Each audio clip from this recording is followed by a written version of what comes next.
করতে চাই, যারা ভারতীয় আধিপত্যবাদের আরএসএস জঙ্গিবাদের স্লোগান বাংলাদেশে যারা প্রতিষ্ঠা করবে তাদের পিঠের চামড়া থাকবে না। তোমরা আমাদের ভাই, তোমরা আমাদের বন্ধু, তোমরা এই দেশে শান্তিপূর্ণভাবে বসবাস করবে। আমরা যেমন নাগরিক অধিকার ভোগ করি, তোমরাও সমাজে নাগরিক অধিকার ভোগ করবে। এই ক্ষেত্রে আমরা কোন বৈষম্যকে বিশ্বাস করি না। কিন্তু তোমরা যদি বাংলাদেশের স্বাধীনতার বিরুদ্ধে ষড়যন্ত্র করো, এই দেশে থেকে এই দেশের বুকে ছুরি মারার চেষ্টা করো, এই আজকে সিকিম কিংবা হায়দ্রাবাদ বানানোর চেষ্টা করো, তোমাদের প্রতিটা ষড়যন্ত্র আমরা রুখে দেবো ইনশাআল্লাহ। আমি আমাদের সাংবাদিক বন্ধুদেরকে, পেশাজীবী ভাইদেরকে, আমাদের ছাত্র সমাজের ভাইদেরকে বলতে চাই, আপনারা এই বিষয়ে সজাগ এবং সতর্ক থাকুন। যারাই বাংলাদেশের স্বাধীনতা সার্বভৌমত্ব নিয়ে ছিনিমিনি খুলতে চায়, আমরা তাদেরকে সম্মিলিতভাবে রুখে দেব। আমি আর আমার বক্তব্য দীর্ঘায়িত করব না। আবারও জাতীয় স্বাধীনতা সার্বভৌমত্ব রক্ষা কমিটির পক্ষ থেকে আপনাদেরকে রক্তিম শুভেচ্ছা জানিয়ে আমার বক্তব্য শেষ করলাম। ধন্যবাদ সকলকে। সংগ্রামী উপস্থিতি, আমরা 7 দফা দাবি নিয়ে বাংলাদেশ সরকারের কাছে এবং সচেতন মহলের কাছে হচ্ছে যে আমরা জনমত সৃষ্টি করতে চাচ্ছি। 7 দফা দাবি কিছুক্ষণ পরে হচ্ছে প্রেস রিলিজ আপনাদের হাতে পৌঁছে যাবে। প্রিয় সংগ্রামী উপস্থিতি, এই পর্যায়ে আমাদের মাঝে সংক্ষিপ্ত বক্তব্য নিয়ে আসবে চুয়াডাঙ্গা জেলা সংগঠনের সভাপতি এবং বৈষম্য বিরোধী ছাত্র আন্দোলনের সহ সমন্বয়ক বাবু খান।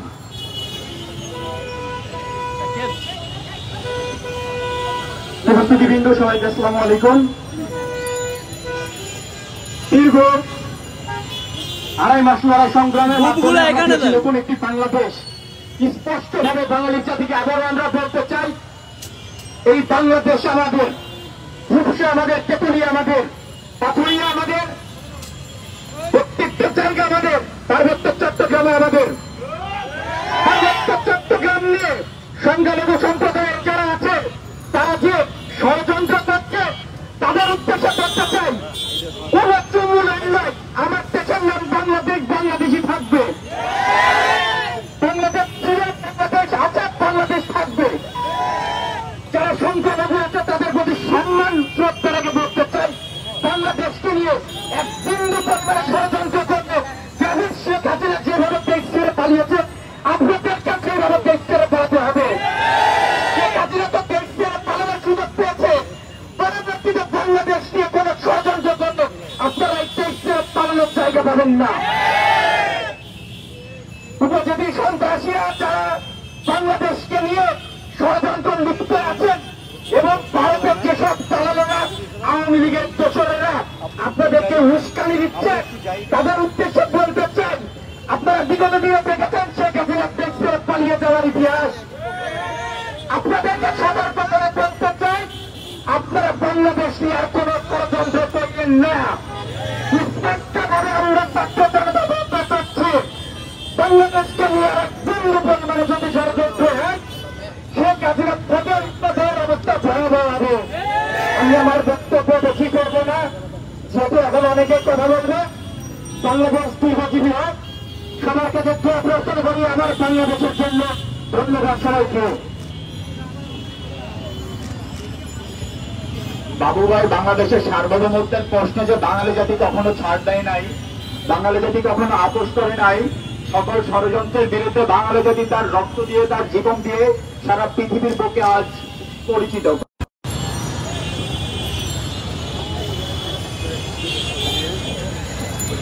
সংগ্রামী উপস্থিতি, এ পর্যায়ে আপনাদের সামনে সংক্ষিপ্ত বক্তব্য নিয়ে আসবেন বিশিষ্ট লেখক ও কবি মাহমুদুল হাসান নিজামী ভাই। মাহমুদুল হাসান নিজামী ভাই। পার্বত্য চট্টগ্রাম নিয়ে ষড়যন্ত্র আজ নয়, বলা হচ্ছে আদিবাসী। 1500 শতকে যারা বার্মা থেকে বিতাড়িত হয়ে আমাদের দয়ায় পার্বত্য চট্টগ্রামে আশ্রয় নিয়েছিল তারা নাকি আদিবাসী। আর হাজার হাজার বছর, 10 লক্ষ বছর যে বাঙালি বাংলাদেশে বসবাস করে তারা নাকি আদিবাসী নয়। এই যে বিভ্রান্তিকর কথাবার্তা, এটা হতে পারে না। কারণ আমাদের যে উপজাতি ভাইরা আছে তাদেরকে আমরা সম্মান করি, তাদের অনুভূতিকে সম্মান করি। তাদের জন্য পার্বত্য চট্টগ্রামে 3টা জেলা পরিষদ, প্রতিপক্ষী মর্যাদা জেলা পরিষদের চেয়ারম্যান শুধু তারাই থাকে। ওখানে কোনো বাঙালি প্রতিদ্বন্দ্বিতা বা চেয়ারম্যান হওয়ার সুযোগ থাকে না। পার্বত্য চট্টগ্রাম উন্নয়ন বোর্ডে প্রতিমন্ত্রী মর্যাদা, উপমন্ত্রী মর্যাদা, সেখানে শুধু উপজাতিদের জন্য সংরক্ষিত, বাঙালিদেরকে দ্বিতীয় শ্রেণীর নাগরিক বানানো হয়েছে। 3টা জেলা পরিষদে 30 জন সদস্যের মধ্যে 10 জন বাঙালি, 20 জন উপজাতি ভাইদের রাখা হয়েছে। সব অধিকার সেনাবাহিনী, সব সিভিল প্রশাসন সবাই তাদেরকে অগ্রাধিকার দিচ্ছেন, তাদেরকে সম্মান করছেন, তাদের অধিকার নিয়ে অগ্রাধিকার দিচ্ছেন। তারপরও 16 বছরের রক্তের স্নাত 5 আগস্টের বিপ্লবে, 16 বছরের বিপ্লবের ধারাবাহিকতায় 5 আগস্ট যে বিপ্লব সংগঠিত হয়েছে, সে বিপ্লবকে নস্যাৎ করার জন্য ভারতীয় ষড়যন্ত্র পার্বত্য উপজাতি ভাইদেরকে হাতিয়ার বানিয়ে ষড়যন্ত্র শুরু হয়েছে। এই ষড়যন্ত্র আমরা সফল হতে দেব না।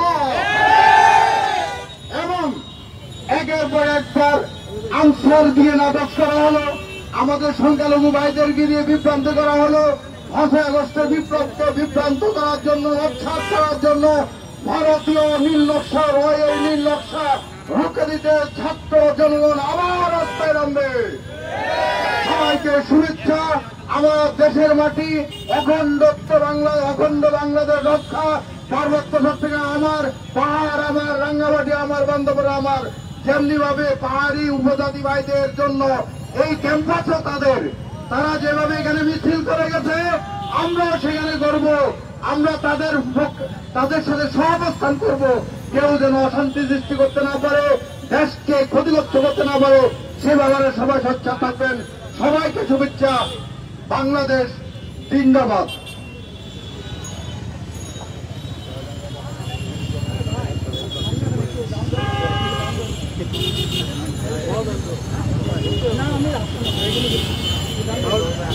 প্রিয় সংগ্রামী উপস্থিতি, আপনারা জানেন এই আধুনিক জামানায় শব্দ দিয়ে অনেক ধরনের রাজনীতি করা হয়।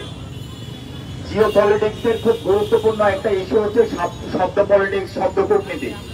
আসলে এক শব্দের পেছনে এক এক ধরনের রাজনীতি লুকিয়ে আছে। ঠিক তেমনি ভাবে উপজাতি শব্দের পেছনে এবং আদিবাসী শব্দের পেছনে কি রাজনীতি ছড়িয়ে আছে, লুকিয়ে আছে, আমরা অনেকেই জানি না। আদিবাসী বললে আর উপজাতি বললে পার্থক্য কি আমরা অনেকে প্রশ্ন করি। আসলে একজন ভাই যার নাম হচ্ছে রহিম, তাকে যদি করিম ডাকি আসলে আহামরি কোনো পরিবর্তন হয় না। ও থাকতো, ওর পরিচয় ঢাকা ইউনিভার্সিটির স্টুডেন্ট যদি রহিম বলি, কিন্তু পর্যায়ক্রমে ও যখন বলতেছে ভাই আমার বন্ধু বান্ধব শুভাকাঙ্ক্ষী যারা আছে, ভাই আমাকে আজকে থেকে রহিম না তুমি করিম ডাকো, 2-4-5 দিন অনুরোধের পরে আমি ওকে করিম ডাকা শুরু করলাম। রহিম ছিল ঢাকা ইউনিভার্সিটির স্টুডেন্ট, কিন্তু কিছুদিন পর ওকে যখন আমরা অনুরোধ করার পরে ওকে যখন করিম ডাকতে শুরু করি, ও চলে গেল ভাই হুট করে অক্সফোর্ডের স্টুডেন্ট হয়ে গেল। এটা তখন কিন্তু আমরা সচেতন সমাজ মানতে পারি না। কি রে ভাই, রহিম পড়তো ঢাকা ইউনিভার্সিটিতে, ও অনুরোধের পরে করিম ডাকলাম, ও চলে গেল এখন অক্সফোর্ডে। এর পিছনে রহস্যটা কি? এমন যেমন আকাশ পাতাল ব্যবধান হয়ে যায়। উপজাতি শব্দের পরিবর্তে কাউকে যদি আমরা আদিবাসী স্বীকৃতি দেই বা আদিবাসী ডাকি, তার পেছনেও ভাই এই ধরনের একটা বড় ষড়যন্ত্র আছে, যেটা নিয়ে আমাদের সকলের সচেতন মহলের স্টাডি করা উচিত। প্রিয় সংগ্রামী উপস্থিতি, এই পর্যায়ে আপনাদের সামনে সংক্ষিপ্ত বক্তব্য নিয়ে আসবেন ঢাকা ইউনিভার্সিটির মেধাবী শিক্ষার্থী, পার্বত্য চট্টগ্রাম ছাত্র সংসদের সাবেক সফল সভাপতি এবং hill human rights activist Minhaj Tauki. Minhaj তৌকিকে তার বক্তব্য দেওয়ার জন্য অনুরোধ করছি।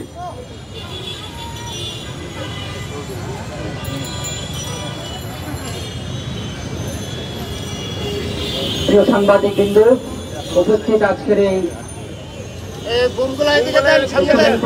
কর্তৃক আয়োজিত আজকের এই সমাবেশে উপস্থিত শ্রোতাবিন্দু, আমার সামনে উপস্থিত ব্যক্তিজন, পুলিশ প্রশাসনের ভাইয়েরা, সর্বপ্রথম আমার গভীর অন্তরস্থল থেকে আপনাদেরকে শুভেচ্ছা জানাই।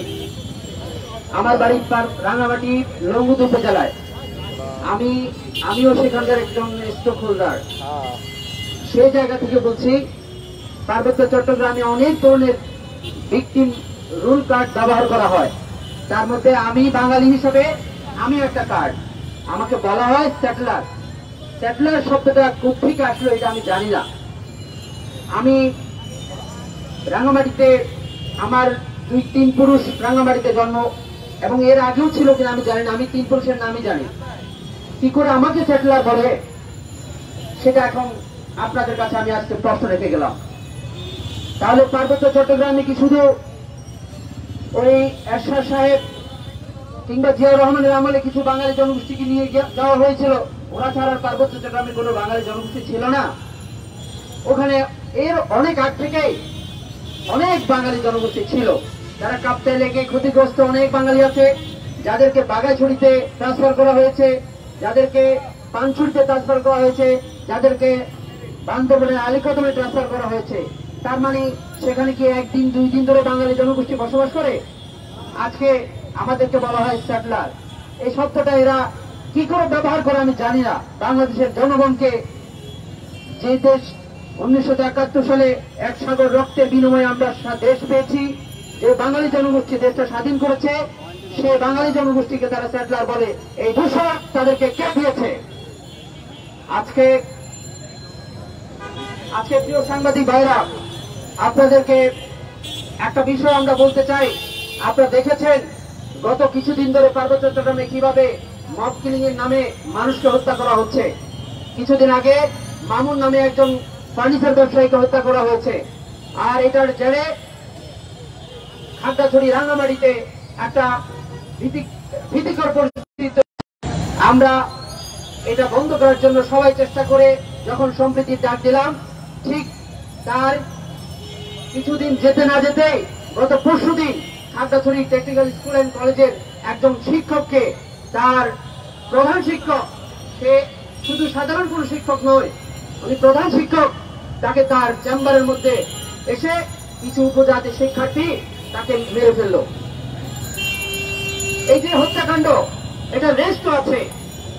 এই হত্যার পর তারপর সেখানে পাহাড়ি বাঙালি মারামারি শুরু হয়ে গেল। এই যে সমস্ত শিক্ষার্থীরা তাদেরকে এই শিক্ষককে মারলো, তারা মূলত ছিল পার্বত্য চট্টগ্রামের ভিতর পার্টি। ভিতর পার্টি বলতে আমি কোড আনকোড করছি, ভিতর পার্টি বলতে যারা চাঁদাবাজি, অস্ত্রবাজি, গোলাগুলি, এটা বিভিন্ন বাহিনী আছে করে, তাদেরকে আমরা ভিতর পার্টি হিসাবে পার্বত্য চট্টগ্রামের জনগণ জানি। সেই সমস্ত ভিতর পার্টির লোকজন আসলে সেদিন সেই শিক্ষককে, সোহেল রানা নামের যে শিক্ষক, সেই শিক্ষককে হত্যা করেছে। যখন কোন উপজাতি কোন শিক্ষককে মারে, কোন সাধারণ নাগরিককে মারে, তখন সে শান্তি বাহিনীর ভূমিকায় থাকে। আর তার উপর যখন কোন আক্রমণ হয়, তখন সে সাধারণ উপজাতি হয়ে যায়।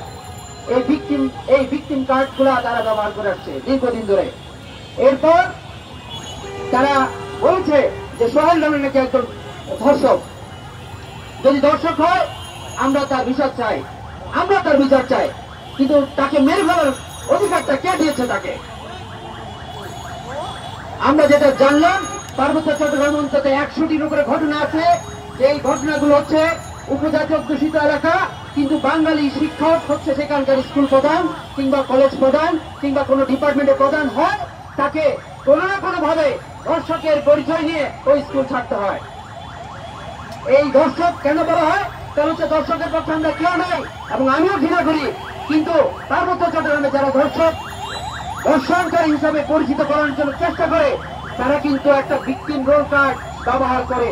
সেখানে পার্বত্য চট্টগ্রাম আপনারা দেখেছেন, সাজেকে যখন যান, সেনাবাহিনী কিভাবে মানে এই সমতলের জনগণকে প্রোটোকল দিয়ে আপনার সাজেকে নিয়ে যেতে হয়।